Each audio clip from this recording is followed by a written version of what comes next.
सगळ्यांना कुणीतरी संरक्षण देते म्हणून ते एवढ्या प्रकारे डेअरिंग त्या ठिकाणी करतात। आणि ह्या सगळ्या टोळीचा प्रमुख अलीबाबा याला देखील आपल्याला त्या ठिकाणी लोकांच्या समोर उघडं केल्याशिवाय आपण थांबणार नाहीत, हे देखील या निमित्ताने स्पष्टपणे सांगतो।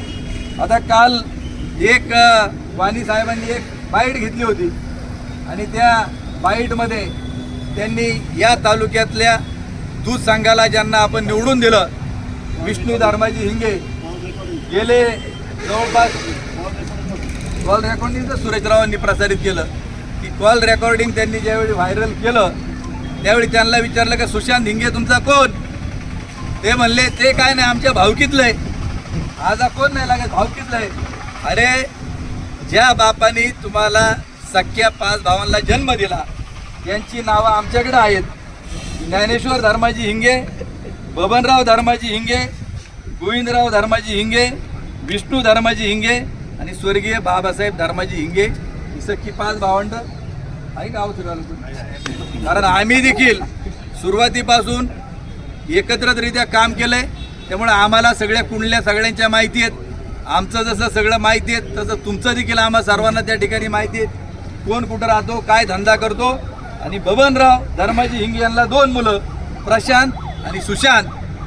प्रशांत या विष्णू हिंग्यांचा कोण झाला? सक्का का भावकीतला झाला? पहिल्यांदा ज्या तालुक्याचा प्रतिनिधी म्हणून त्यांना निवडून दिलं, ज्या मतदारांनी त्यांना जिल्हा परिषदला निवडून दिलं आणि गेले अनेक वर्ष राष्ट्रवादी काँग्रेस पक्ष, अजित पवार गटाचे ते त्यावेळी ओरिजिनल पक्षाचे, आता नंतरच्या त्या पक्षाचे अध्यक्ष आहेत, यांनी किमान अरे तुम्ही तुमच्या कुटुंबातल्या माणसांना जर तुम्ही त्या ठिकाणी मानत नाहीत, ज्या लोकांनी निवडून दिलं त्यांची तुम्ही खरी सेवा करणार आहात का?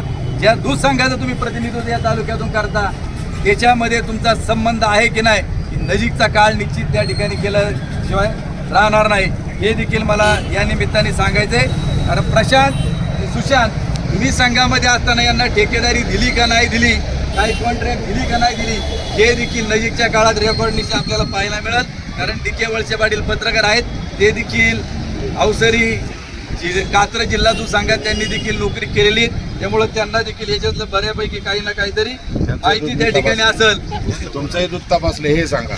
आमचं देखील दूध तपासायला ते येत होते, म्हणून आम्ही 91 सालापासून आहेत। आणि मग जर तुमचा तो सक्का पुतण्या असताना तुमचा जर काही संबंध नाही तर तुम्ही लगेच नाकारलं का? एखाद्या वेळी म्हटले असते जर तो दोषी असेल, माझा पुतणे पण तो फासावर गेला तरी चालेल, परंतु योग्य कारवाई झाली पाहिजेत, म्हणून आम्ही त्यांचं देखील पहिल्यांदा निषेध त्या ठिकाणी करतो। नंबर वैभव हांडे जो आरोपी आहे तो देखील इथल्या राजकीय नेत्याचा जवळचा नातेवाईक त्या ठिकाणी आहे, याची देखील आपण माहिती घ्या। कारण बऱ्याच जणांचे पत्ते इथले दाखवलेले आहेत। तो उमरज नंबर 2चा आहे पलीकडचा, शुभम वाळून हा पोंदेवाडीचा आहे, मनसर दाखवले राजाभाऊ, त्यामुळे राजाभाऊला दुःख होणं साहजिक आहे का? आपलं गाव ज्यादा टार्गेट त्या ठिकाणी होत आहे। आणि म्हणून की शुभम वाळूंचे आता निवडणुकीतले सगळे फोटो आहेत, गळ्याचं स्कार्फ घातलेलं, ते मीडियाला आता आला असेल किंवा येईल। हा कोणत्या पंचायत समिती सदस्याचा जवळचा आहे? त्यांचा ड्रायव्हर येतो, आता त्या जबाबदाऱ्या स्वीकारून त्यांना किंवा टाळता येणार नाहीत। राजेंद्र सांडभोर हा सह्याद्री डेअरी याच मतदारसंघातला कवठे या माईचा राष्ट्रवादी काँग्रेस पक्षाचा जिल्हा परिषद गटाचा तो अध्यक्ष म्हणून काम करत होता। मधल्या काळामध्ये त्यांचं काहीतरी बिघडलं, वेगळ्या पक्षामध्ये गेला, आज त्याची बायको देखील पंचायत समिती सदस्य आहेत। जे लोक निवडून गेली, जो पहिल्यांदा आळ्या शोधणारा तो उपसभापती, याचं इथं आता ज्याचा पुतण्या आहे लोढा जो आरोपी जो ज्याच्याकडे राहतो तो झेडपीला, दुसरा एक आरोपी आहे त्याची बायको पंचायत समितीला, दुसरा एक हांडे त्याचा एक दळनाथ, म्हणजे याचा जो कोण अलीबाबा प्रमुख असेल या टोळीचा, त्यांनी याच्यात सखोल त्या ठिकाणी जाऊन यांचं काय करायचं हे त्यांनी ठरवावं, हे देखील या निमित्ताने सांगतो। आपण आपले कार्यकर्ते काय करतात काय नाही याची देखील आपण वेळीच माहिती घेणं गरजेचं आहे। त्याचप्रमाणे आता दूध भेसळीत आहेत, परंतु ज्याच्यावर प्रक्रिया झाली, जे प्रॉडक्ट्स निर्माण झाले त्याचे देखील सॅम्पल ॲनालिसिस निश्चित FDA करेल, हा देखील विश्वास या निमित्ताने आपणा सर्वांच्या समोर व्यक्त करतो। त्याचबरोबर आता पुढच्या काळामध्ये